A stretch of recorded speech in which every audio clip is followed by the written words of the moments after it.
And now it's time for a Star Trek story.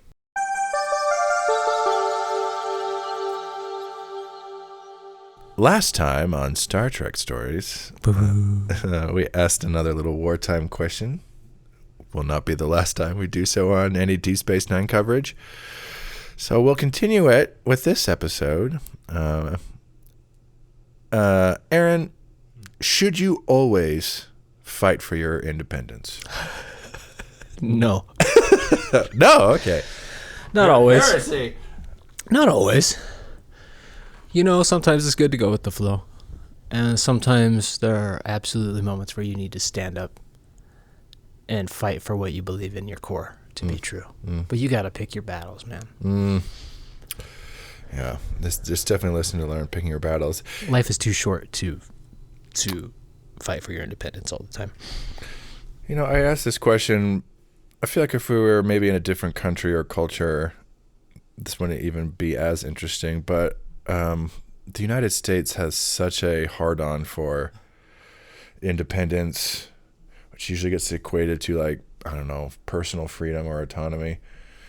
It's like, you gotta fight. You always gotta fight. You gotta fight for it. Got to stand up. You gotta stand up. Someone's like, do you always need to fight for it? I mean, is independence always like what you need to be fighting for? I mean, like, you do live in a society, so you know, pick your battles. Yeah. I don't often go to Jesus for advice. Yeah. But he does talk about how there's always going to be violence, how there's always going to be poor, how there's always going to be these terrible, evil things in the world, always. Okay. And there's nothing you can do about it. Really? I mean, you can stand up and fight for it a little bit, but it's not going to change it or end it. Pick your battles. Yeah. Pick your battles. Okay. Let's see if today's episode of Star Trek gives us any insight onto this question on today's episode of Star Trek Stories. Woo! This is episode 60, The Circle. I, of course, am your autonomous host, Jaron Hatch, and I'm joined here by my self-reliant co-host, Aaron Cole. Beep, more zeep. Self-reliant. Autonomous. We are deep into our look at Deep Space Nine and the end of TNG. Last time we watched The Homecoming, where our good friend Major Kira rescued Bajoran war hero Lee Nollis from a Cardassian prison camp, and then we found out he wasn't all that he was cracked up to be. All in a homemade top that she got the pattern off Pinterest for. Oh, yep. And made herself. Yeah, they deleted a scene of her crocheting it together. And then at the end of the episode, she was reassigned. Oh, damn. So I guess we'll see what happens there. And, of course, in order to examine where the story goes from part one, we have a returning guest with us, sitting in the captain's chair once again after a whole week. We have the very lovely Tanner Hatch with us. Hello, Tanner. Hello. You joke, but I have quite literally been sitting here since you recorded the last episode. You look very thirsty. Just the skeleton. I need it. Yes, welcome back, Tanner. How are you today? Well, very different from last week. Considerably different in all the ways. Yes, for those who don't know, Tanner is, of course, my roommate and brother, and our resident hardcore Deep Space Nine fan. You, of course, were here watching The Homecoming with us last time, and now we're jumping into part 2 of this story, Tanner. We're in the middle of this 3-part storyline, Star Trek's First. I feel like this is an appropriate time to talk about serialization, which we got into a little bit last time, not too much. So yeah, Star Trek tends to be famous for its more episodic stories, but there is certainly serialization to be found within the franchise. I guess first off, what are your feelings on serialization in general outside of a Star Trek context? In general, I think it is I'm not someone who is just like, oh, you just need to make this serialized, or what have you. Or it's just like, no, everything needs to be episodic. It's like, no, this is a tool in your storytelling belt that sometimes you play, sometimes you don't. It depends on the story. Some things are great with episodic. I would never ask for TOS to serialize itself. That's one of the strengths of that show.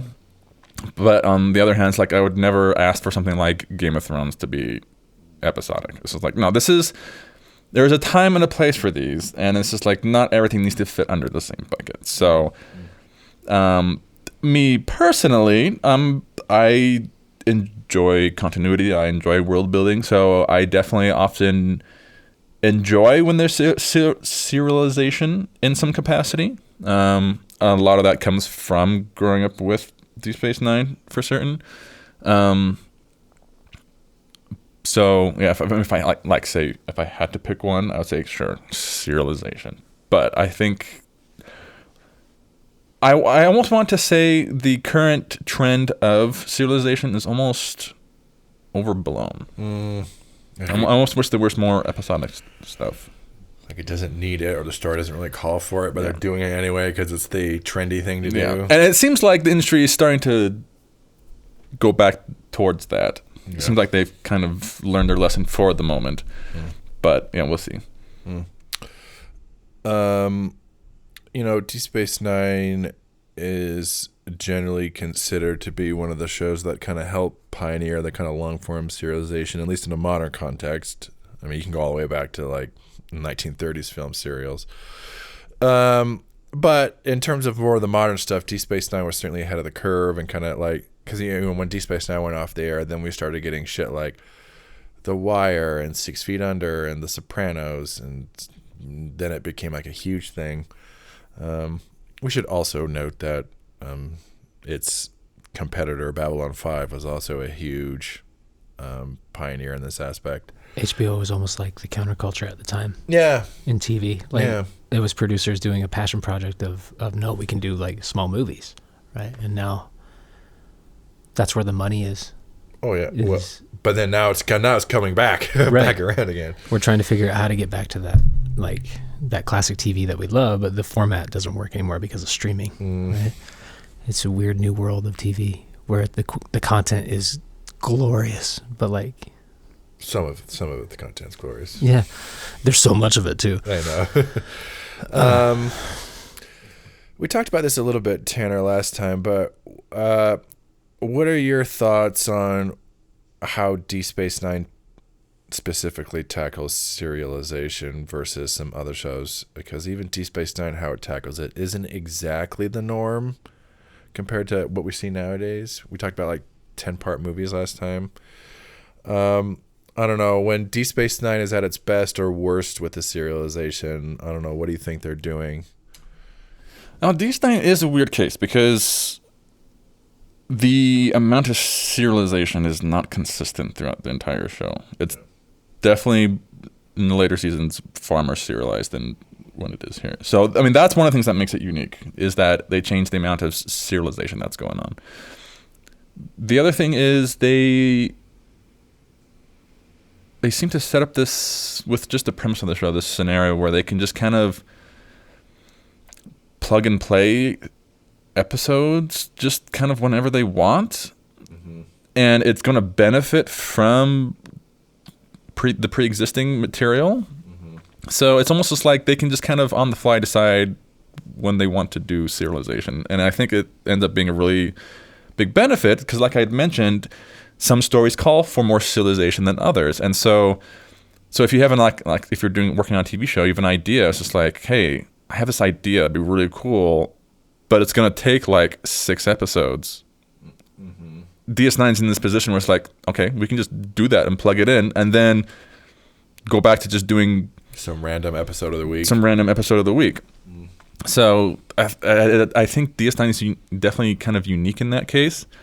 And I think it definitely is one of the reasons why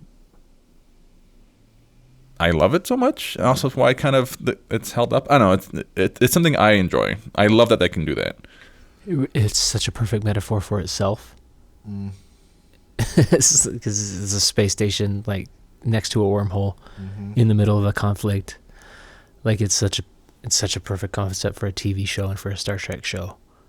Yeah, it gives you a lot to, like, random shit's going to happen and then long-term stuff's going to happen.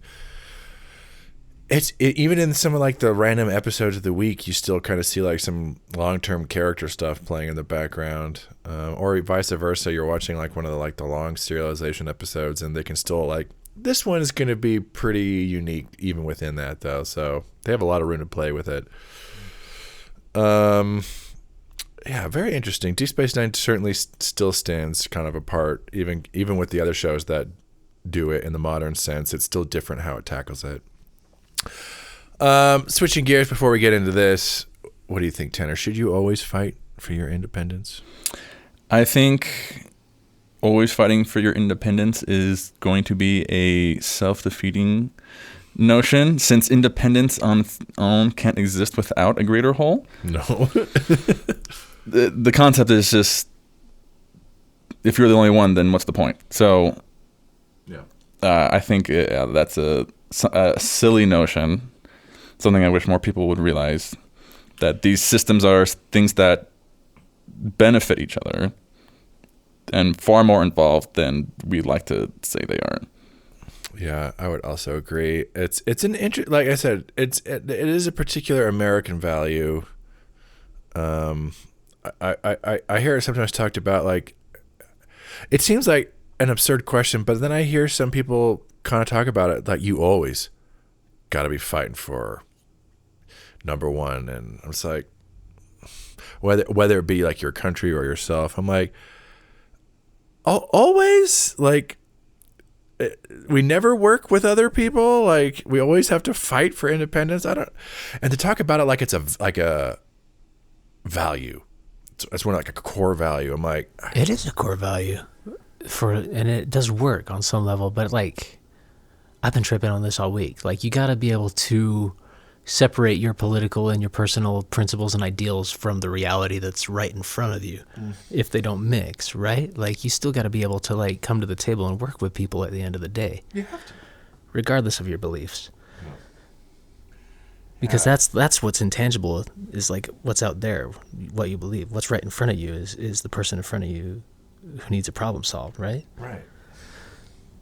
So yeah, there has to be a balance in there somewhere. Absolutely. Because there are certainly times where it's like, stand up for yourself or your country. Like, enough is enough. So, like you said, picking your battles. I don't know if I would say it's like, but as like a universal value principle.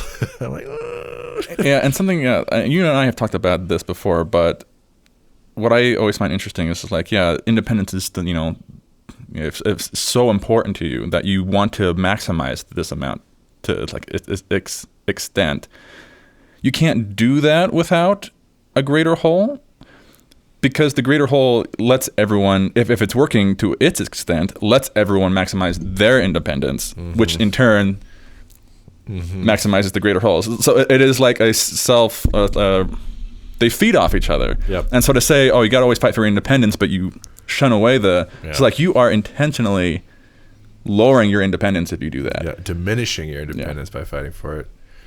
Interesting. Well, I'm sure today's episode of Star Trek will give us some context on this question. Yes, we are today watching The Circle. This premiered October 3rd, 1993. This is the second episode for the second season of Deep Space Nine. Yes, and like we said before, this is part 2 of this 3-part season opener. Also the first time that Star Trek has ever done a 3-parter.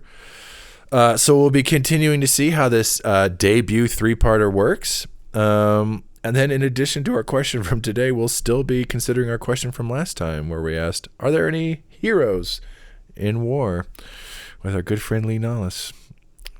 All the big questions here on Star Trek Stories. All right, for those of you at home who are going to watch along with us, Star Trek Deep Space Nine is streaming on Paramount Plus. You can find it by bringing up Season 2, Episode 2, and we will be back after we watch The Circle.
Am I disturbing anything? Stick around. You can help me cry in my synthale. I thought I should return this epitelic lotion. No, if you like it. Oh, it's wonderful. Well, then keep it. How can you be chatting about skin lotion at a time like this? Do you have any idea where you'll be stationed? Come in. Not yet. They say that after I've taken some leave time, I've earned a desk at the Foreign Affairs building somewhere. Doctor. Foreign Affairs building? I came to give you my best. Well, that's rather dull. I beg your pardon? Dull is a polite word for it. Doctor, if you were Kira, wouldn't you at least be complaining to Commander Sisko? Look, I just wanted to wish you good luck. Thank you, Doctor. Complaining about what? Never mind, Doctor. If she doesn't care, why should we? Have they given you any reason yet? Did they give you any alternative? I do care. No, they haven't. No, they didn't. I really ought to finish packing. You said she doesn't care. You mean about leaving the station? By all means, come on in. She's done well here. She ought to stay here. And I say she could use a little support from her friends, Doctor. Well, yes, certainly. But if her orders were to... Chief, come in. I didn't mean to intrude. I was just... Don't worry, Chief. It's all been said. I have a good deal more to say, thank you, Doctor. Look, I could come back. Odo, leave her alone. This is Kira's decision to make. Unless, of course, you want me to talk to Sisko. I knew what I was doing. I knew the risk. That's not what she asked. I'd just like to say, Major, it's been a pleasure serving with you. Come in. Will someone please explain this conversation to me? A party! For you, I would have reduced my catering It's range. not a party. Buddha. What's that? Bottle of my favorite synthale, I think. That's very thoughtful, Quark. It's also very small. I was anticipating a far smaller gathering. I thought perhaps an intimate farewell drink, a sympathetic smile, a shoulder to cry on. As I was saying, Major... You'd be surprised how often that works with women. Is this a joke? Did you plan this? Nobody could have planned this. Oh, we're open for business. Come on in. Join the crowd. Vedic Barile. I hope I'm not interrupting. No, please come in. These are my friends.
We just got done watching The Circle. In case you have never seen this one before, didn't watch it with us. So in this one, there's so much plot stuff happening. So let me try and sum it up succinctly. Major Kira has been reassigned to Bajor by First Minister Jaron. So a lot of the episode is her on Vedic Barile from the episode In the Hands of the Prophets returns and invites her to chill out at the monastery. And she's trying to explore, I don't know, being useless or something. And but she does end up having an experience with an orb, the orb of prophecy and change. She has like a whole like orb vision that is like her standing before the Bajoran ministers, and she also kind of has a little intimate moment in this vision with Vedic Barile. Barile also does tell her that he recently had an experience with the orb that involved her, which is actually why he brought her down in the first place. But eventually Kira gets kidnapped by the Circle, and First Minister Jaron reveals himself to be the leader of the Circle. I am the Circle, Major. And he reveals that, he's behind all this and that he's sick of being a doormat for the Federation and the Cardassians, and he wants Bajor to be Bajor for Bajorans. And then he basically asks her, like, what do you think Cisco's going to do, you know, if I put this coup into place? And she, of course, doesn't tell him. And so he plans on torturing her. Fortunately, Cisco and company are able to determine where she is, and they rescue her. And she kind of is able to tell them that Minister Jaron is actually behind the circle. Meanwhile, during all this, Lee Nollis is trying to fit into his role as first officer of DS9, and it's going okay. He does join the rescue mission to rescue Kira. We learn Odo is able to figure out that the circle is being armed by the Cardassians, and that this is all like a ploy of the Cardassians to get rid of the Federation so they could come back in and take control of the Bajor, and most notably the wormhole. The episode ends with essentially the circle and the Bajoran provisional government saying that all Bajorans have non-Bajorans have 7 hours to evacuate Bajor and the station, and that some Bajoran assault ships are on the way. And basically Cisco implies that they are still going to be there, standing against them by the time they show up. And we get a to be continued. All kinds of plot stuff going on in this one. Well done. I don't know about you, but I'm a little fucked up. You made it all the way through that synopsis.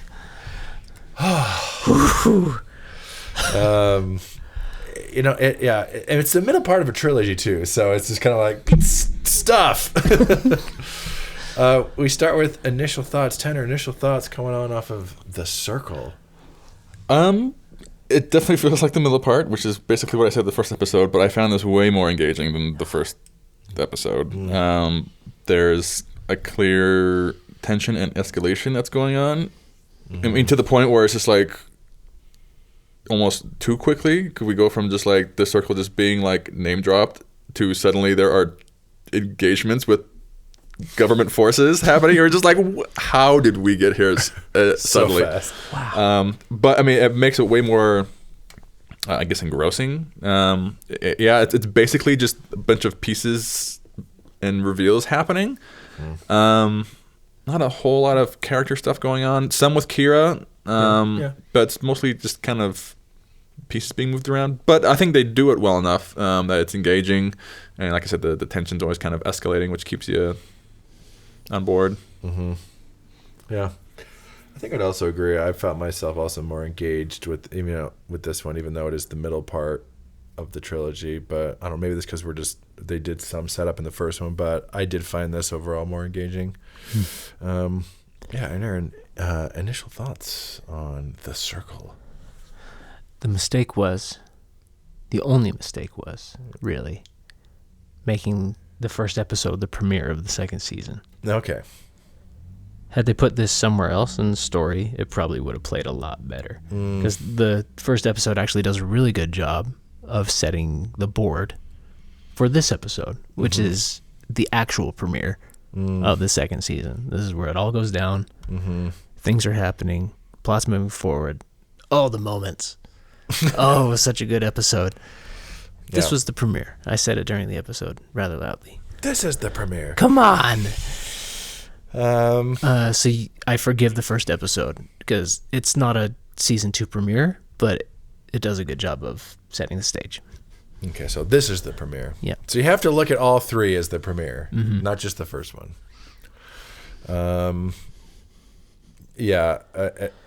I almost wonder if they had done something where like The Homecoming was a season 1 finale and they came right into this for season 2. I mean, this does feel more like exciting and engaging than what the first one did, but the first one also sets a lot of the pieces. So I definitely agree. I was much more engaged. I think we were a lot more quiet and actually focused watching this one than we were on the first one.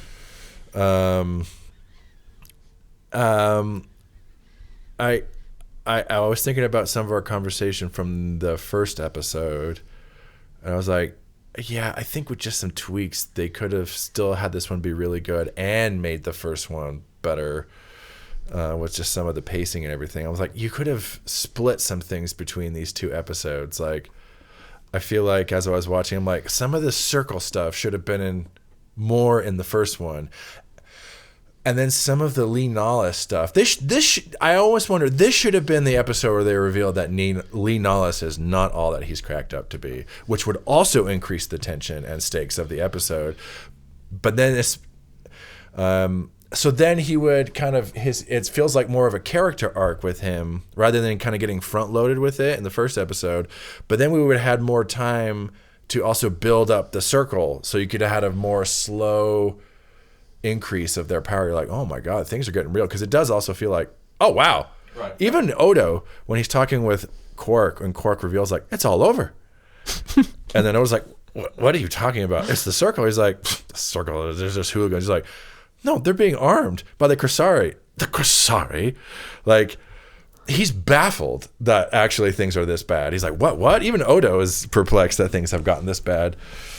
All the pieces are there. And I just like, yeah, if they had just switched a few things around, and then I think part one could have been as equally as engaging as this one. There was a moment where you basically had all the main players looking down a hallway at the objective together. Yeah. Like Quark was there, Kira was there, Sisko was looking there. Yeah. Like, glory shot. Glory shot. Glory. Money shot. Yeah.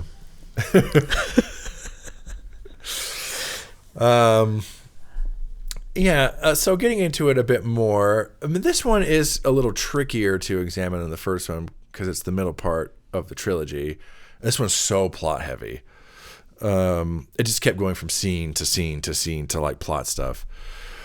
We do delve more into like the Circle and their coup d'etat and all the civil strife on Bajor much more in this one than we did in the first one.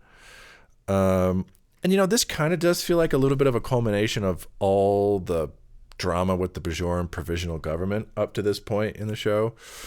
So what do you guys think? What's our feeling on just this, first one we looked a little bit more like Lee Nollis and everything. This one with the Circle. What's our feeling on this whole thing with the Circle? Like, does this work? Is this an interesting storyline to do?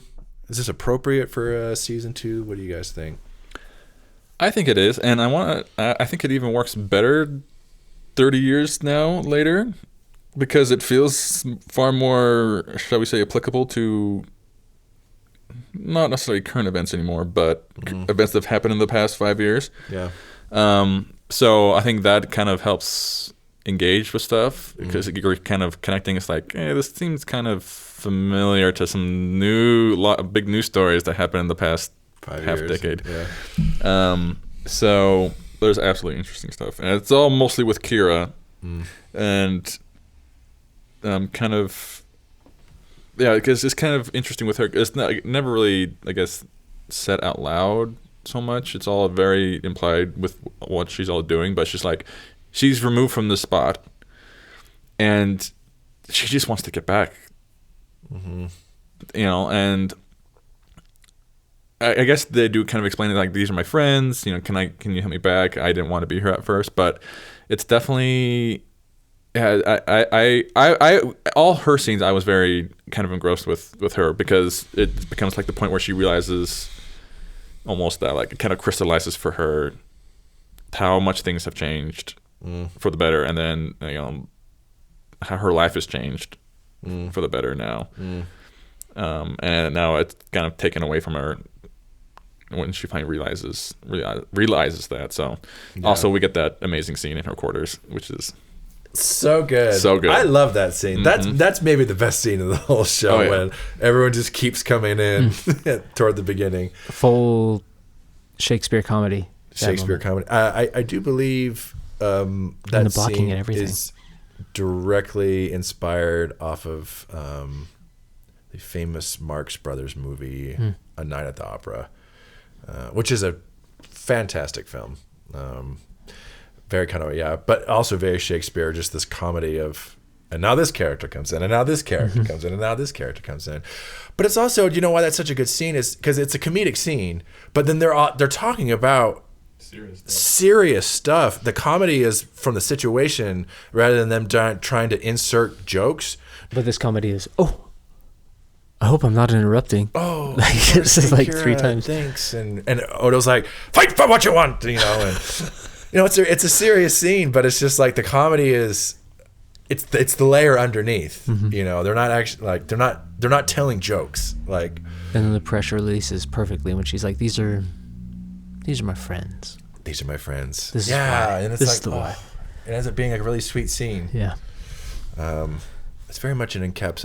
We just did Marriage of Figaro at Utah Opera. I'm like, actually, that's kind of how the whole opera of Figaro goes, where it's like comedic relationship hijinks for the whole opera, and then at the end, there's just everyone comes together like, oh, we all love each other. Yeah, that's a really good scene. And then all the Kira stuff I do really like. There's like a Kira episode secret Kira episode snuck in here. Also, a criticism, I said I have my one big criticism. I would also say I kind of wish they don't get her back in this episode. Like, because within the space of one episode, it's kind of weird. Like, they lose her twice and get her back once, where she gets reassigned, and then while she's being reassigned, she gets kidnapped. So there's like a double, and then they get her back by the end of the episode. And I kind of wish, I don't know, maybe I don't know how they would do it. Maybe if, like, rather than a kidnapping, it turned out there was something going on at the monastery, and Jaron was, there are scenes with Jaron at the monastery. So, and Vedic Wind seems to be kind of in bed with them. So they could have been, I feel like they didn't need to be like full in daylight kidnapping scene. They could have just, there's people in the monastery that are part of the circle, and that would be freaky and creepy. It was as simple as like giving her a boring desk job on Bejor. Something. Like a promotion, right? Like she gets promoted to admiral or something. Yeah.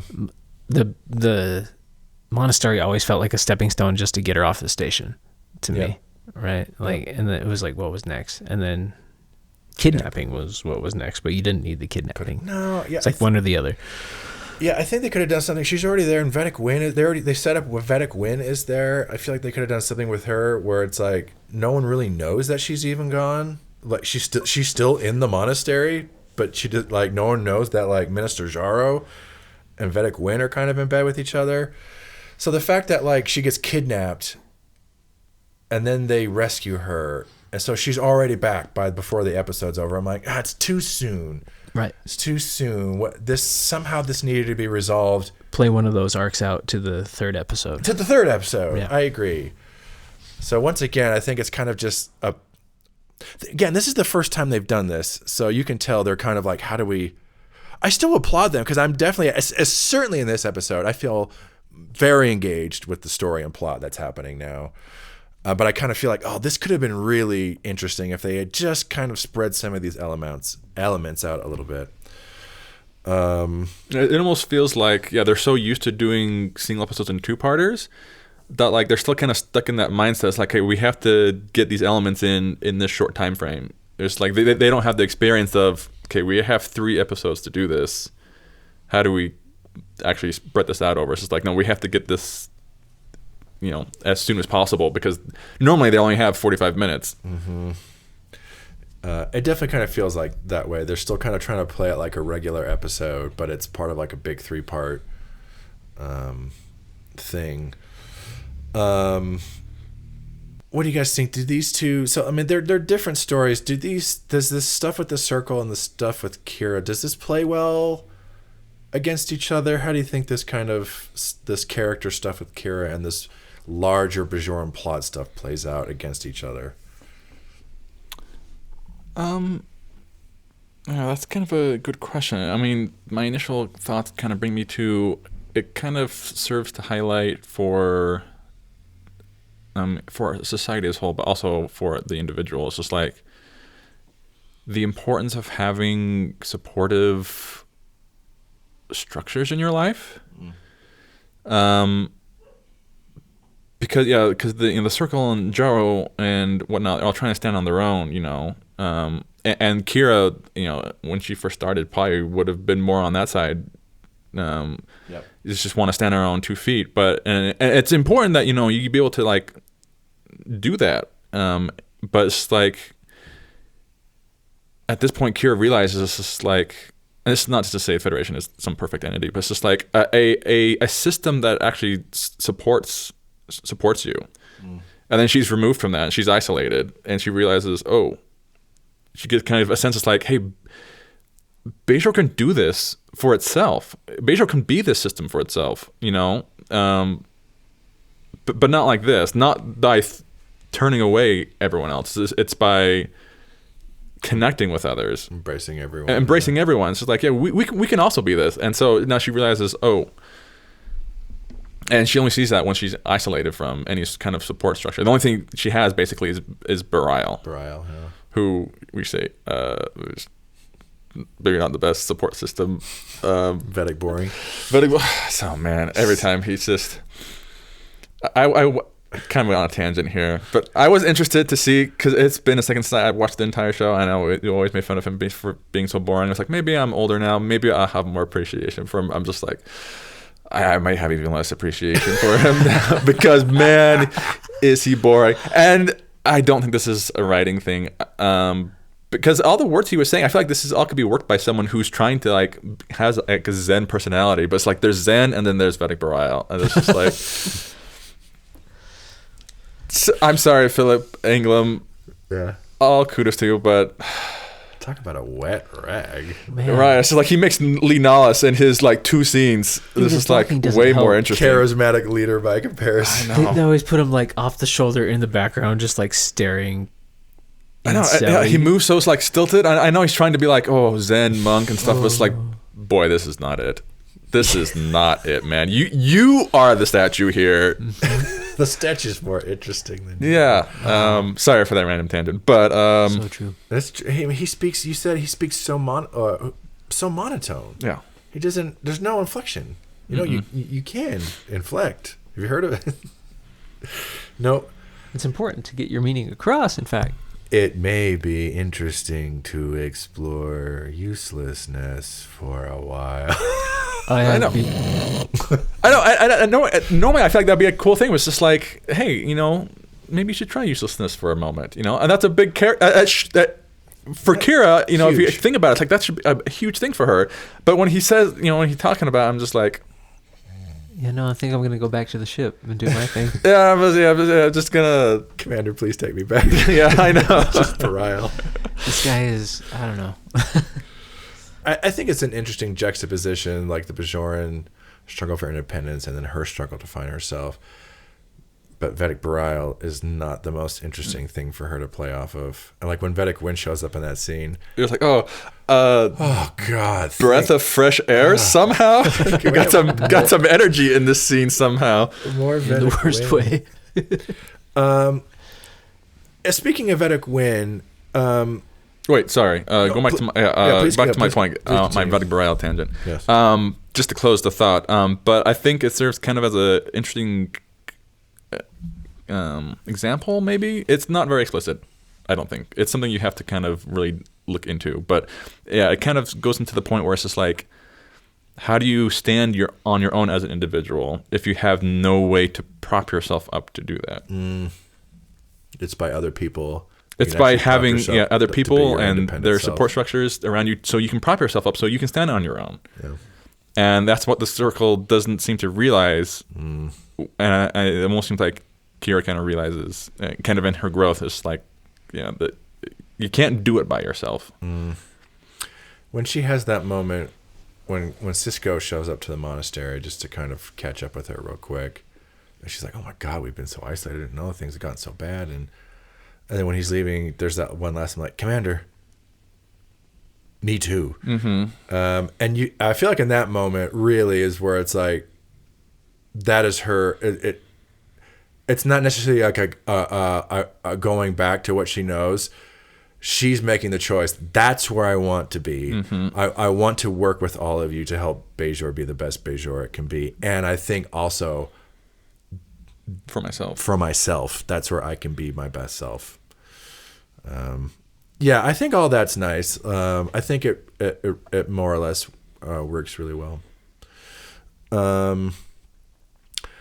We get a lot of secondary characters in this episode. This episode has a fairly large cast, even compared to the last one.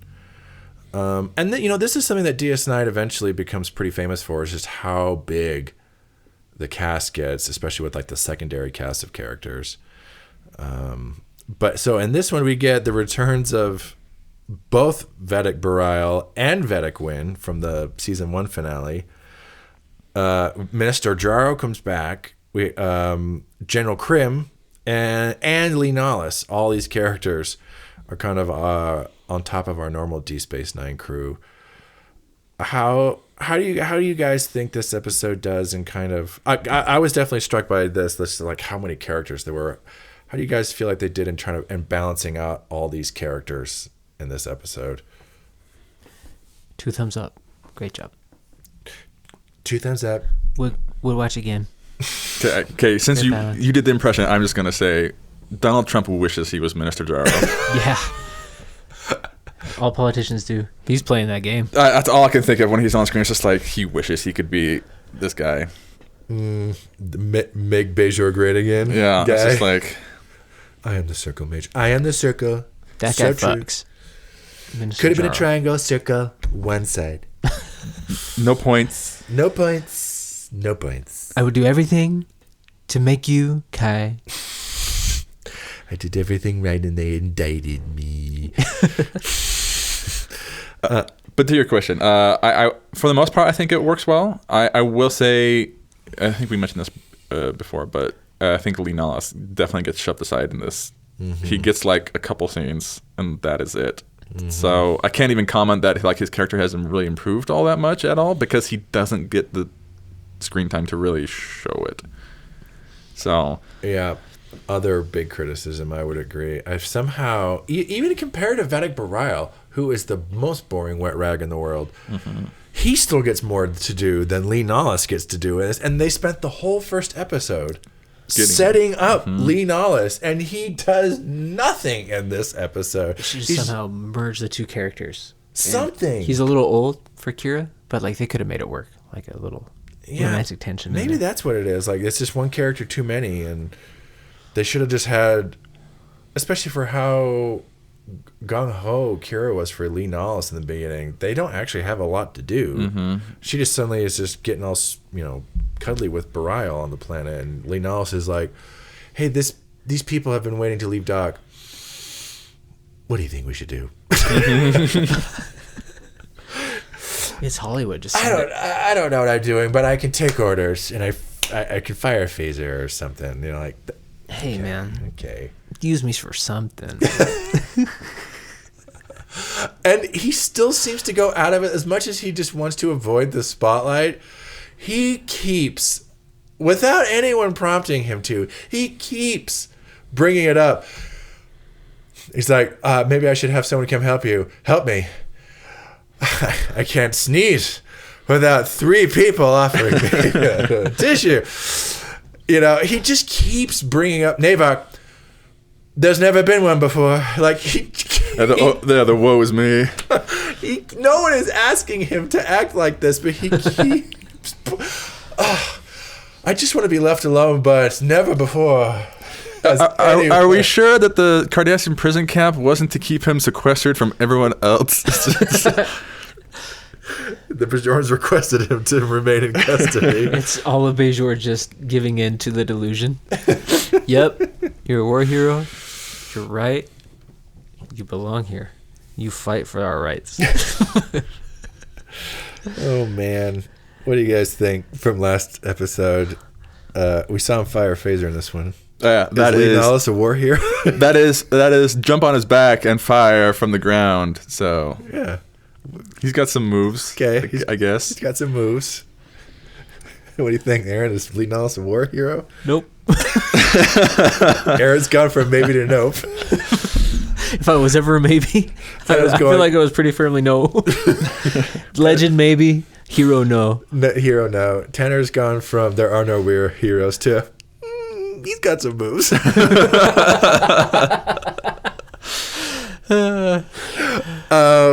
If there is such thing as a war diva. Diva.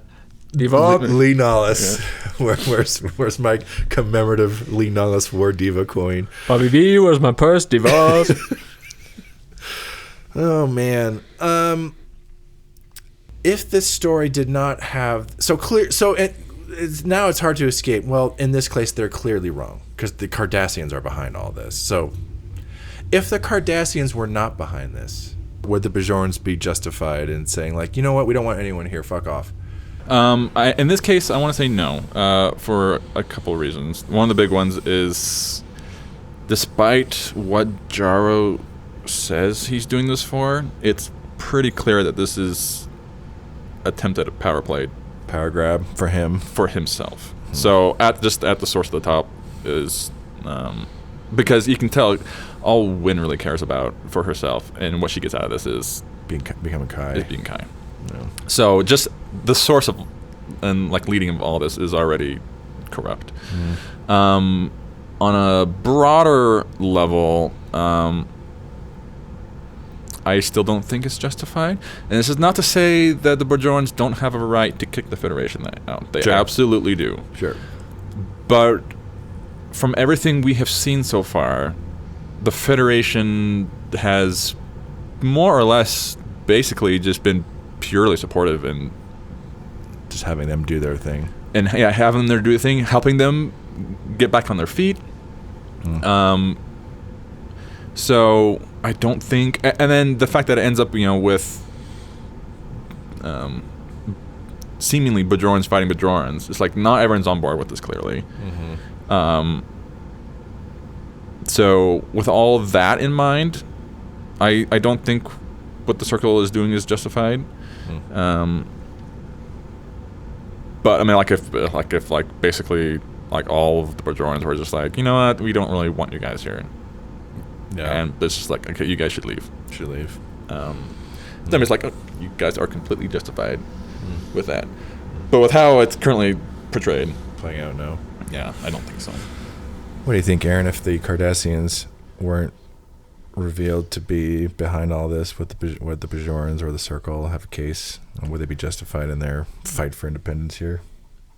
I don't think the Circle would necessarily exist if the Cardassians weren't involved.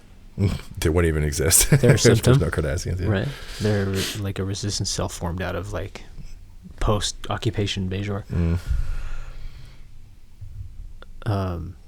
So even then, in their struggle for independence, the Circle relies on the Cardassians. I mean, it's true.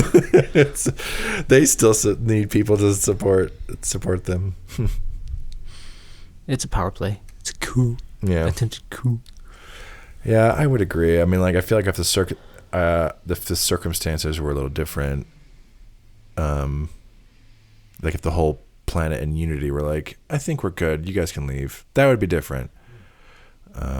Or if there were like actually like things the Federation have done that were just like, sure, screw you guys. Yeah, because because coups aren't necessarily bad always. Per se, yeah. it depends on the circumstances and what they're fighting for. And it's clear in this case that this is not necessarily for Bajor's, all of Bajor's benefit. It's for the benefit of a few. A few, yeah, I would agree. They get their independence. All of Bajor suffers. All right, I think we'll start to wrap it up here. I will note that this is the first time we see Sisko's baseball on the desk. This is the first time we see it. Oh, we have to bring up that conversation in the very beginning. It's literally the first scene. We are seconds in, and Sisko is telling the head of state of a planet that they are a blowhard and to go fuck yourself. I wouldn't want to think that this person I'm dealing with is full of hot air. Piece of shit. It's like, why even at that point use the analogy to bring it up? Because you are basically just explicitly telling this to his with face. A frown of daggers in his eyes, just staring at him. Of course, this isn't you or me. Also, yeah, they're both Frank Langella and Avery Brooks in that thing are so amazing. So good. Yeah, there's some good performers in this. And like when I was watching the scene with him and Vedic Wynn, I was like, that's Frank Langella and Academy Award winner Louise Fletcher having just a scene all to themselves on Star Trek Deep Space Nine. How awesome. Right. Yeah, if you want to see him how to be like subtle and like not overt, you just watch that, because they are like almost whispering to each other. Yeah. And they are so much more interesting to watch than Vedic Bareil. Or Lee Nollis. Yeah. I do also, we only saw him in one scene, the guy who plays General Krim. He also... We're all patriots. We're all patriots, Commander. I don't know with whom you've been speaking with, Commander. That actor, I think his name is Stephen Mocht. He was considered to play both Jean-Luc Picard when they were casting it, because initially he was more of like this kind of French romantic Renaissance man, and he kind of fits that mold. He was also considered for Ben Sisko. He was considered for both of them. That means there is an alternate universe out there where he not only plays one of them, he plays both of them. So the scene in Emissary, it's just where Sisko is yelling at Picard. He's doing double duty. We met in battle, Commander. We met at Wolf 359. I don't know with whom you've been speaking with, Commander. No cuts. It's just him literally jumping back and forth. Shout out to Stephen Mocht. Incredible performance as always. He is fun. I do like his vibe. He's got a fun vibe. All right, I think we'll wrap it up. Tanner, final thoughts on The Circle? I think I already gave my final thoughts. Yeah.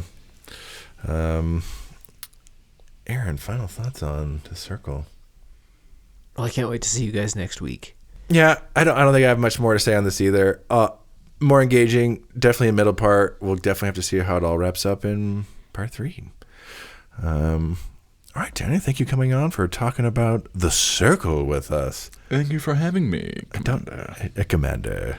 All right, everyone, thank you at home for listening. We hope you enjoyed our coverage of The Circle, if not the episode itself. Next time we will be concluding the Circle trilogy with The Siege. Will the Bajorans take the station from the Federation? Will Kira or the Circle find their independence? Will Lee Nollis become a hero after all? You'll just have to tune in next time to find out. And of course, spoiler alert, Tanner will be back again to wrap up this whole thing with us. All right, everyone. Thank you for listening. Tanner again, thank you. Of course. Dan the Man, thank you. Aaron, as always, thank you. Jaron. And we will see you all next time, hopefully not staring into the middle distance at some boring Bajoran statue or Romana. That stone hasn't moved in 5 days. I know. I've been watching. All right. Good night, everyone.